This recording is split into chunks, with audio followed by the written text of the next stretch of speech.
என்றும் நேசமணி சமையலில் இன்றைக்கி நம்ம பார்க்க போகிற ரெசிபி முலாம்பழ ஜூஸ் தாங்க பண்ண போகிறோம். இந்த முலாம்பழத்தில் அவ்வளோ சத்துக்கள் இருக்குங்க. இந்த முலாம்பழத்தை மஸ்கி மிலன் கூட சொல்லுவாங்க. இந்த முலாம்பழத்தில் வாட்டர் மிலனில் எவ்வளோ தண்ணி சத்து இருக்கோ அதே போல் இந்த பழத்துலேயும் நிறைய தண்ணி சத்து இருக்குங்க. அதனால் இப்போ அடிக்கிற வெயிலுக்கு இந்த பழத்தில் ஜூஸ் போட்டு குடிங்க, சும்மா சூப்பராக இருக்குங்க. உடம்புக்கு ரொம்ப ஆரோக்கியமாகவும் இருக்கும். இப்போ நம்ம இந்த ஜூஸ் எப்படி போடுறதுன்னு வாங்க பார்க்கலாம்.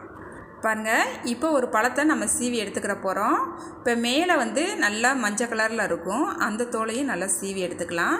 அடுத்து பார்த்திங்கன்னா பச்சை கலரில் வரும், அந்த பச்சையுமே நம்ம எடுத்துடணுங்க. அப்போ தான் பசங்க சாப்பிடும் போது லேசாக கசப்பு தன்மை அதில் இருக்கிறது போல் இருக்கும். அதையும் எடுத்துகிட்டு கொடுத்தோம்னா பசங்க நல்லா விரும்பி சாப்பிடுவாங்க. அதனால் அதையுமே எடுத்துக்கிறணுங்க. கொஞ்சம் மெதுவாக தான் இருக்கும், ரொம்ப திக்காலாம் இருக்காது இந்த பழம் சீவுறதுக்கு. இப்போ இந்த பழத்தை கட் பண்ணி எடுத்துக்கலாங்க. இந்த பழத்துக்குள்ளே நம்ம வெள்ளரி பழம்லாம் சாப்பிட்டோம்னா எப்படி விதை இருக்கும் பார்த்திங்களா, அதுபோல் இதுக்குள்ளே விதை இருக்குங்க. இந்த விதையும் நல்லா ஒரு தடவை நல்லா அலசிடணும். அலசிட்டு இந்த விதை பகுதியை மட்டும் எடுத்து நம்ம காய வச்சு சாப்பிட்டோம்னா ரொம்ப உடம்புக்கு நல்லதுங்க. இப்போ நம்ம அந்த பழத்தெல்லாம் சின்ன சின்ன துண்டுகளாக கட் பண்ணி எடுத்துக்கலாம்.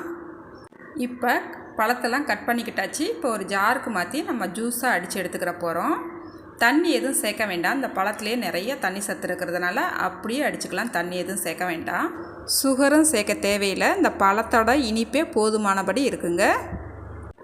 இதுபோல் நீங்களும் ஒரு தடவை இந்த முலாம்பழத்தில் ஜூஸ் பண்ணி குடிங்க, ஆரோக்கியமாக இருங்க. அடுத்து ஒரு ரெசிப்பியில் பார்க்கலாங்க. பாய்.